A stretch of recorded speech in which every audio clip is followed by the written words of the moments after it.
So இந்த வீடியோவில் நாம் மினி ஐடிஎக்ஸ் பிசி பில்டை பற்றி தான் பார்க்க போகிறோம்.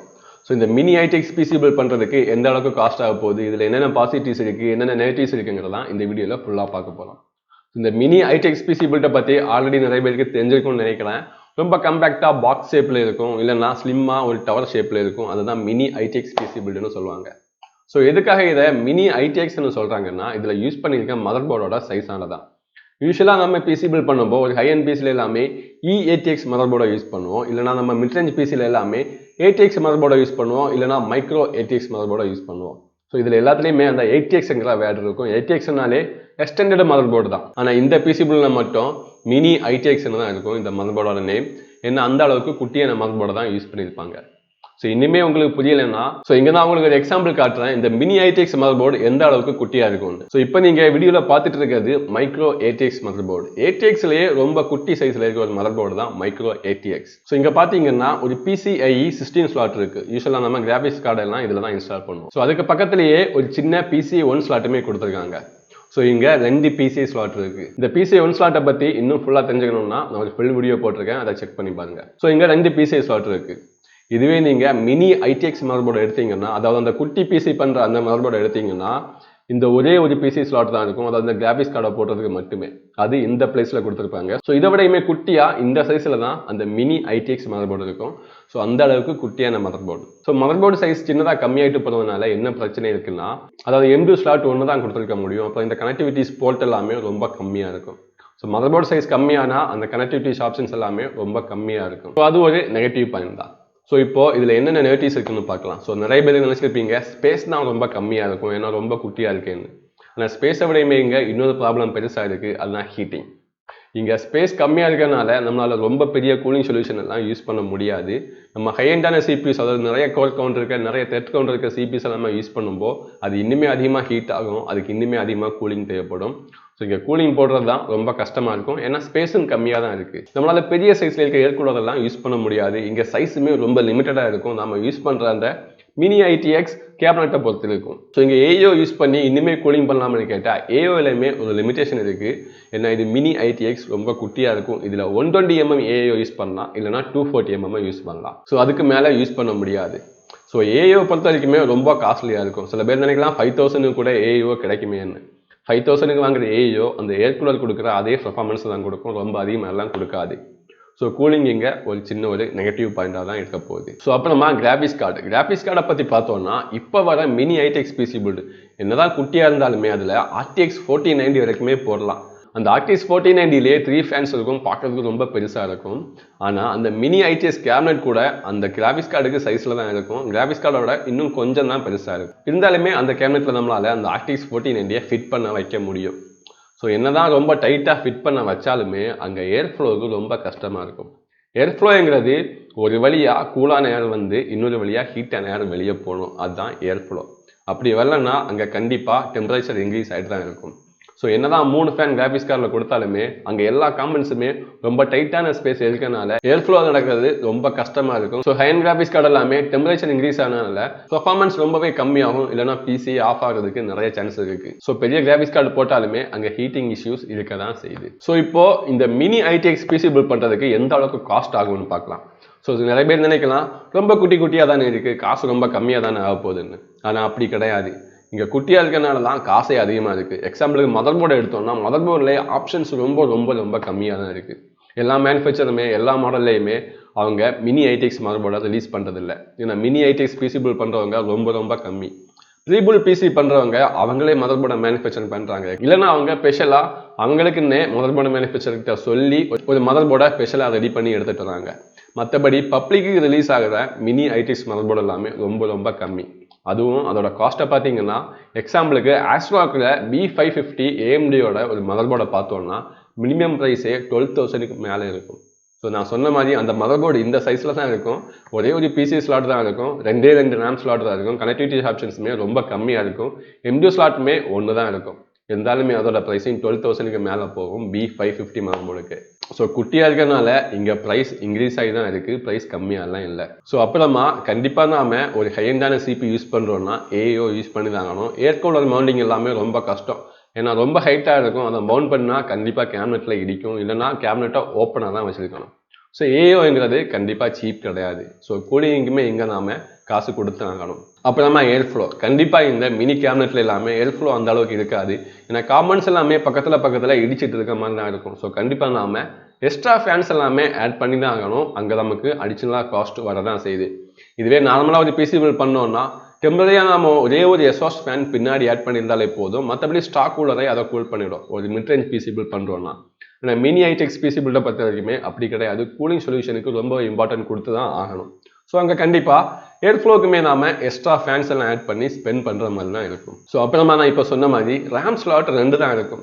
ஸோ இதனால் என்ன ப்ரைஸ் இன்க்ரீஸ் ஆக போகுதுன்னா ஸ்டார்டிங்லேயே நாம் மேக்ஸிமம் நம்மளால் முடிஞ்ச அளவுக்கு ரேமை அப்கிரேட் பண்ணி தான் பிசி பில்ட் பண்ணணும்.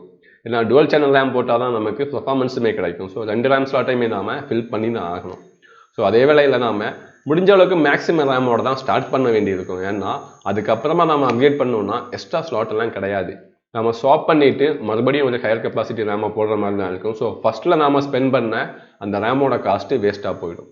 ஸோ ஸ்டார்டிங்லேயே நாம் ரேமுக்குமே அதிகமான காசு ஸ்பெண்ட் பண்ணுற மாதிரி தான் இருக்கும். இதுதான் 2 ரேம் ஸ்லாட் இருக்கிறதுனால ஒரு நெகட்டிவ் பாயிண்ட். அப்புறமா பவர் சப்ளை. பவர் சப்ளையில் என்ன காஸ்ட் இன்க்ரீஸ் ஆக போகுதுன்னு கேட்டிங்கன்னா இங்கே நாம் இந்த பிசி பில்டுக்கு நார்மலான பவர் சப்ளை யூஸ் பண்ண முடியாது. ஏன்னா அதோட சைஸ் பெருசாக இருக்கும். இந்த கேபினெட்டில் ஃபிட் ஆகாது. ஸோ அதுக்கு நாம் சின்ன சைஸில் இருக்க பவர் சப்ளை தான் யூஸ் பண்ணி ஆகணும். ஸோ சின்ன சைஸில் தானே இருக்குது, காஸ்ட்டுமே கம்மியாக இருக்கும்னு நினச்சா அப்படி கிடையாது.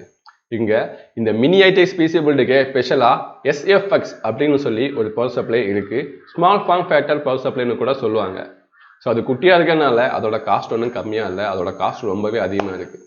ஸோ இதோட காஸ்ட் எனக்கு நேரமே எவ்வளோன்னு தெரியாது. நான் இப்போ செக் பண்ணி பார்த்தேன். தேர்ட் பார்ட்டி சைட்டில் பார்த்தாலே கூலர் மாஸ்டரோட 550 வாட் பவர் சப்ளையே 9000 கிட்டே இருக்குது. ஸோ அந்த காஸ்ட்டுக்கு கிட்டத்தட்ட நம்மளால் நார்மல் பவர் சப்ளை 1000 வாட்டே வாங்க முடியும். ஸோ மேபி தேர்ட் பார்ட்டி சைட்டில் தான் அப்படி இருக்குது அப்படின்னு சொல்லிட்டு அமேசானில் போய் பார்த்தா அங்கே இதுக்கு மேலே கொடுத்துருக்காங்க. 750 வாட்டுக்கு 13,000 16,000 அதுக்கு மேலே அப்படி ஏறிட்டே போகுது ப்ரைஸ் எல்லாமே. ஸோ பவர் சப்ளை குட்டியானால இங்கே காஸ்ட்டு தான் இன்க்ரீஸ் ஆகுதே தவிர மற்றபடி எந்த பெருசாக யூஸ்ஃபுல்லும் கிடையாது. ஸோ இங்கே ஒரு குட் நியூஸ் என்னென்னா இதில் யூஸ் பண்ணுற எல்லா பவர் சப்ளையுமே ஃபுல்லி மாடுலர் பவர் சப்ளை தான் இருக்கும். ஸோ அது ஒரு நல்ல விஷயம்னு நினைக்கலாம். ஆனால் அப்படி தான் கொடுத்தாகணும், வேறு வழி இல்லை. ஏன்னா நீங்களே நினச்சி பாருங்கள், ஒரு ஃபுல்லி மாடுலர் பவர் சப்ளை இல்லைன்னா அதில் ஃபுல்லாக கேபிள்ஸ் எல்லாம் அட்டாச் ஆகிருக்கும். ஸோ இந்த சின்ன கேபினெட்டில் போய் எங்கே நீங்கள் கேபிள் மேனேஜ்மெண்ட் பண்ணுவீங்க? எந்த ஒரு பிஎஸ்சி ஷோடுமே கிடையாது, நம்மளால் எந்த ஒரு கேபிள்ஸுமே ஹைட் பண்ணவும் முடியாது. ஸோ அங்கே மாடுலர் பவர் சப்ளை தான் கொடுத்தாகணும், வேறு வழி இல்லை அவங்களுக்கு. அதனால தான் ஃபுல்லி மாடுலர் பவர் சப்ளை மட்டும் கொடுத்துட்ருக்காங்க. ஸோ அதோட காஸ்ட்டுமே இன்க்ரீஸாக தான் இருக்குது. ஸோ அப்புறமா இந்த மினி ஐடிஎஸ் பிசி பில்டுக்கான கேபினெட்டோட ப்ரைஸிங். ஸோ கேபினெட்டுமே ரொம்ப குட்டியாக தானே இருக்குது, காசு கம்மியாக இருக்கும் அப்படின்னு நினச்சா அப்படி கிடையாது. மினிமமாக நான் சர்ச் பண்ணி பார்த்ததில் இந்த மினி ஐடிஎஸ் பிசி பில்டுக்கு மினிமமாக ஒரு சின்ன கேபினெட்டே 4500க்கு மேலேயே ஆகுது. ஸோ நமக்கு நார்மல் பிசி பில்டுக்கு 2000லேருந்தே கேபினெட் அவைலபிளாக இருக்குது. ஆனால் இங்கே 4500க்கு மேலே தான் கேபினெட்டே இருக்குது. நல்ல ஒரு பிராண்டட் கேபினெட்டாக போனால் 10,000க்கு மேலேயே ரொம்ப சுலபமாக போயிடுது. ஏன்னா கண்டிப்பாக நம்ம ஒரு நல்ல பிராண்டட் கேபினெட் தான் இங்கே வாங்கி ஆகணும் மினி ஐடிஎஸ் பண்ணுறோன்னா. ஏன்னா ஏர்ஃப்ளோக்கெல்லாம் அதில் தான் ரொம்ப இம்பார்ட்டன்ட் கொடுத்துருப்பாங்க. முடிஞ்ச வரைக்குமே காம்பன்ஸை ரொம்ப டச் பண்ணாமல் ரொம்ப ஸ்பேஸ் தந்து அதில் தான் இன்ஸ்டால் பண்ணுற மாதிரி வச்சுருப்பாங்க. ரொம்ப சீப்பாக ஒரு மினி ஐடிஎஸ் பிசிபிள் கேபினெட்டை வாங்கினோன்னா அதில் காம்பன்ஸை ஃபிட் பண்ணுறதுக்கே ரொம்ப ரொம்ப கஷ்டமாக இருக்கும். ஸோ எப்படி நாம் இங்கே ஆவரேஜாக கொஞ்சம் நல்ல பிராண்டட் கேபினெட்டை தான் வாங்கி ஆகணும். அதுக்கு கண்டிப்பாக 10,000க்கு மேலே ஆகும். ஸோ இங்கே கேபினெட்டுக்குமே நாம் அதிகமாக தான் ஸ்பெண்ட் பண்ண போகிறோம். ஸோ இதோட முடிஞ்சுதான்னு கேட்டால் இதோட முடியலை. இன்னுமே ஒரு விஷயம் இருக்குது, பிசிஐ ரைசர் கேபிள். ஸோ இந்த மினி ஐடிஎஸ் பிசி பில்டை பொறுத்த வரைக்குமே நம்ம மதர் போர்டில் டேரக்டாலாம் கிராஃபிக்ஸ் கார்டு இன்ஸ்டால் பண்ண முடியாது. அது ரொம்ப ரொம்ப ரேர். ஏதாவது 1-2 கேபினெட்டில் தான் அந்த மாதிரி பண்ண முடியும். ஸோ மோஸ்ட்லி எல்லா மினி ஐடிஎஸ் பிசி பில்லையுமே கிராஃபிக்ஸ் கார்டை செப்பரேட்டாக தான் இன்ஸ்டால் பண்ணுற மாதிரி இருக்கும். ஸோ எப்படின்னா எக்ஸாம்பிளுக்கு நீங்கள் நார்மலான பிசி பில்லில் வெர்டிக்கலாக கிராஃபிக்ஸ் கார்டை இன்ஸ்டால் பண்ணுறது பார்த்துருப்பீங்க. பிஎஸ்சி ஸ்லோடுக்கு டாப்பில் அப்படியே வச்சுருப்பாங்க. அது மதர் போர்டில் அட்டாச்சாக இருக்கிறது இல்லை. மதர் போர்டு பிசிஐ ஸ்லாட்லேருந்து ஒரு கேபிளாக கனெக்ட் பண்ணி அப்புறமா அந்த பிஎஸ்சி ஸ்லாட்டுக்கு மேலே மவுண்ட் பண்ணி அதில் அட்டாச் பண்ணியிருப்பாங்க. ஸோ அங்கே அந்த கனெக்ட் பண்ணுற கேபிளை தான் பிசிஐ ரைசர் கேபிள்னு சொல்லுவாங்க. ஸோ அதே பிசிஐ ரைசர் கேபிளை யூஸ் பண்ணி தான் இங்கேயுமே மினி ஐடிஎக்ஸ் பிசி பில்லில் கிராஃபிக்ஸ் கார்டை மவுண்ட் பண்ணணும். அப்போ தான் நம்மளால் அந்த கேபினெட்டுக்குள்ளே ஃபிட் பண்ண வைக்க முடியும். ஸோ இந்த பிசி ரைசர் கேபிளோட ப்ரைஸை பார்த்தீங்கன்னா இங்கே ஒவ்வொரு ஜென்ரேஷனுக்குமே பிசி ரைசர் கேபிளோட ப்ரைஸ் டிஃப்ரெண்டாக இருக்கும். செகண்ட் ஜென்ரேஷன் பிசி ரைசர் கேபிளோட ப்ரைஸிங் 2000 அதுக்கு மேலே இருக்கும். இது இப்போ கரண்டாக நம்ம யூஸ் பண்ணிட்டு இருக்க பிசிஐ Gen 4ஓட ரைசர் கேபிளோட ப்ரைஸிங் பார்த்தீங்கன்னா 4000 அப்புறமா அதுக்கு மேலேயே இருக்கும். ஸோ அதுவுமே ஒரு எக்ஸ்ட்ராவாக நம்ம ஸ்பெண்ட் பண்ண போகிறது தான். ரொம்ப டாப் அண்டாக ஒரு 15,000 20,000க்கெல்லாம் ஒரு மினி ஐடிஎஸ் கேபினெட்டாக வாங்குறோம்னா சில பிராண்ட்ஸ் எல்லாம் அது கூட ரைசர் கேபிள் கொடுக்குறாங்க. ஆனால் எல்லா பிராண்டுமே கொடுக்குறது இல்லை. ஸோ அங்கே நாம இந்த பிசி ரைசர் கேபிளுக்கும் செப்பரேட்டாக இன்வெஸ்ட்மெண்ட் பண்ணி தான் ஆகணும். ஸோ அதுவுமே ஒரு எக்ஸ்ட்ரா காஸ்ட் தான். ஸோ இந்த மாதிரி நாம ஒவ்வொரு காம்பனன்ட்ஸ்லையுமே எக்ஸ்ட்ராவாக ஸ்பெண்ட் பண்ணி நம்ம நார்மலாக பண்ணுற பிசியோடையுமே டபுள் அமௌண்ட் தான் இந்த பிசி பில்டில் வரப்போகுது. ஸோ இப்போ இந்த பிசி பில்டுக்காக காஸ்ட்டை பற்றி பார்த்துட்டோம். ஸோ இந்த பிசி பில்டை பண்ணுறதுனால என்னென்ன காம்ப்ரமைஸ் நம்ம பண்ண போகிறோம்னு பார்த்தோம்னா, இங்கே ஸ்டோரேஜில் நம்ம காம்ப்ரமைஸ் பண்ணி தான் ஆகணும். இங்கே ஒரே ஒரு NVMe SSD ஸ்லாட் தான் இருக்கும்.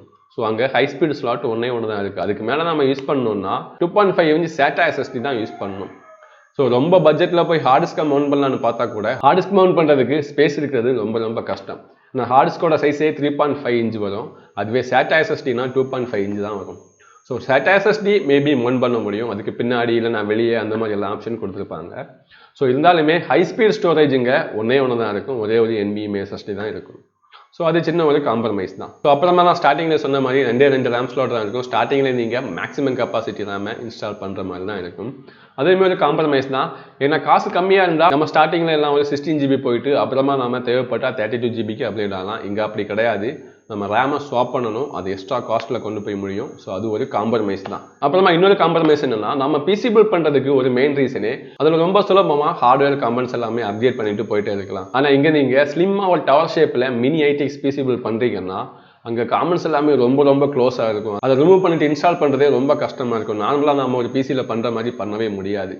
ஸோ அந்த பிசி பில்ட் பண்ணுற அந்த ஃபீலே அங்கே இருக்காது. நம்ம அப்கிரேட் பண்ணுற ஃபீலே இருக்காது. ரொம்ப கஷ்டமாக இருக்கும். கிட்டத்தட்ட ஒரு லேப்டாப்பை மாதிரி தான் ஓப்பன் பண்ணி அங்கே செக் பண்ணி ரொம்ப கேர்ஃபுல்லாக பார்த்து பண்ணுற மாதிரி தான் இருக்கும்.